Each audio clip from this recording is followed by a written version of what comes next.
What's going on, everybody? Welcome back to Marriage and Medicine. Today's video, I would like to talk about something that is probably the most exciting part of this medical journey, and that is when it gets time to look for that big attending job. It's a good time for sure.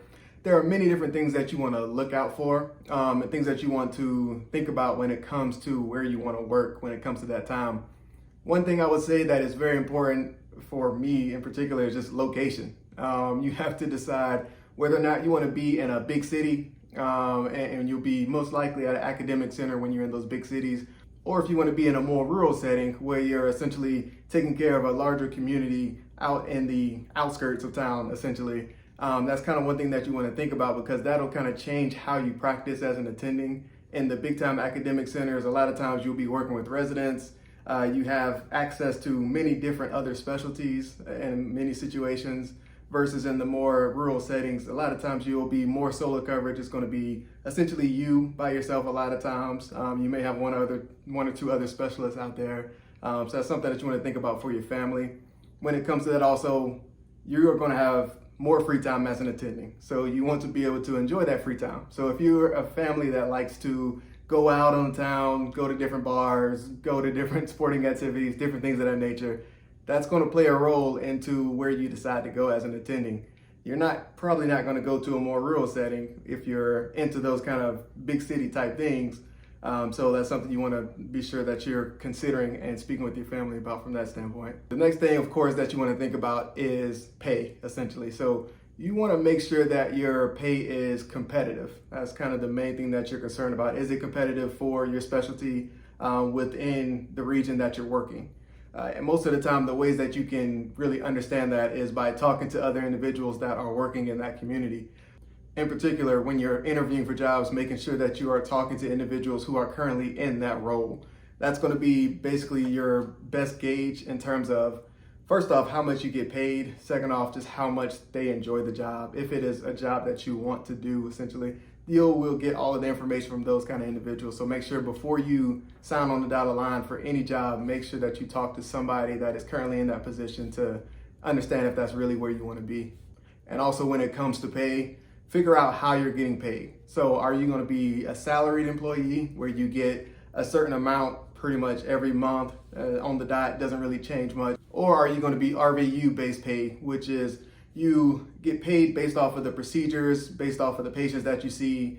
Each person that you see, each procedure that you do is worth a certain amount of RVUs, and your pay is based off of that.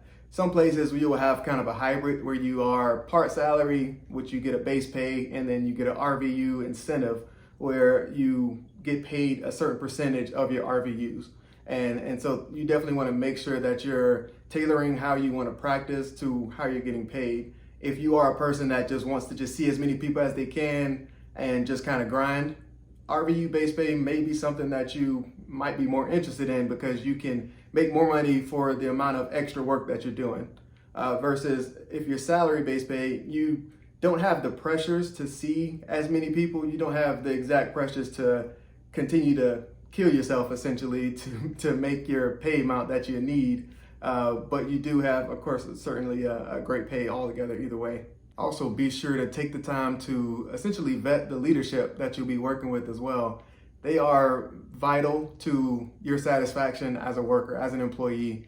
They are essentially going to have the ability to implement changes or negotiate changes on your behalf. That can be for you, that can also be against you. You want to make sure that your leadership always has the staff's best interests at heart. And again, that's more information that you're likely going to get from somebody who is currently working in that position. I heard some people recommend, if there is somebody who just recently left the job, trying to get that information from who it is you're interviewing with and seeing if it would be appropriate for you to be able to get in contact with that individual. Mainly because those are the people who are definitely going to tell you the truth. So you want to make sure is to figure out kind of why they left. Is it just because they wanted to go to a different location? Is it because of something that occurred while they were on the job, something they didn't like? You definitely want to have all that information before you sign on the dotted line. And when it comes time that you actually get offered a position, be sure to have somebody else look over that contract with you. As a physician, you're not very well versed in all the legal jargon that is included in a lot of these contracts. You want to make sure that you are getting a fair shake, essentially, making sure there's no little small clauses in there that can cause you to lose out on a lot of money, make it so that you can't leave if something comes up, essentially, like you can't quit the job because you will have to pay a certain amount of money back. You want to make sure that you look into all these different kind of stipulations that can be within a contract. Also, another thing that kind of goes along a lot of times with the contracts is sometimes you can have these non-compete clauses, essentially what they are. And so, for example, if you were to quit the job that you were currently at, you may be limited to where you can work following that. So they can have a clause where you can't work within 100 miles of your current job. And if they are the biggest hospital in that system that is taking care of most of the individuals in that location, it's likely that you'll have to up and move to a completely another location in order to get a job. So that's always something you want to think about when it comes to contracts as well. One thing that I did also during the actual interview process itself was make sure that you have a list of questions that you have written down that you'll want to ask. When you get into the interview, you're going to think that you have all these questions that are just going to pop into your head. Sometimes that's not the case. You just kind of freeze up sometimes. And so you want to make sure that you get all of your questions answered. And the only way that you can do so is if you have the questions that you have already written down, and you can refer to that during the interview process. Again, this is a very important moment. This is essentially a multi-million-dollar contract that you're signing. It's not quite like NBA, NFL craziness, but in the lifetime, in the span of your career, you signing on that dotted line can mean millions of dollars, essentially, because you are going to work likely for 30 years, give or take. And in that course of that span, you're going to be making over millions of dollars for sure. And so make sure that you get all of your questions answered, no matter how many questions you have. While you may feel like you're being annoying, it's their job to answer those questions for you during that time. So there are many different questions that you can ask. Certain ones that I would think about, of course, you always want to get these are the questions you likely want to ask, like RVU, type of payment versus salary payment. A lot of times they'll tell you all the compensation things. You definitely want to ask about the benefits. So life insurance, health insurance, like all different kind of health insurance, disability insurance. You want to ask about different things, what is offered to you essentially. Retirement accounts, you definitely want to have all of that information up hand so you kind of can use that to also compare different jobs, because different jobs offer different benefit packages. Other things you may want to ask about is essentially what kind of electronic medical record are they using? Are they using one that you're familiar with? Is it something new? Do they have the capabilities to try and teach you that new thing that you're going to need in order to kind of get started day one? And also ask what kind of specialties are located within the facility. So as an emergency medicine physician, we need to know this because of course we are the ones involved in getting in contact with those specialists from the emergency department. You want to know if they are in-house or if you're going to have to transfer certain patients to one of your level 1 trauma centers or wherever your specialists are located. You definitely want to know that kind of getting started so that you know kind of what's available to you.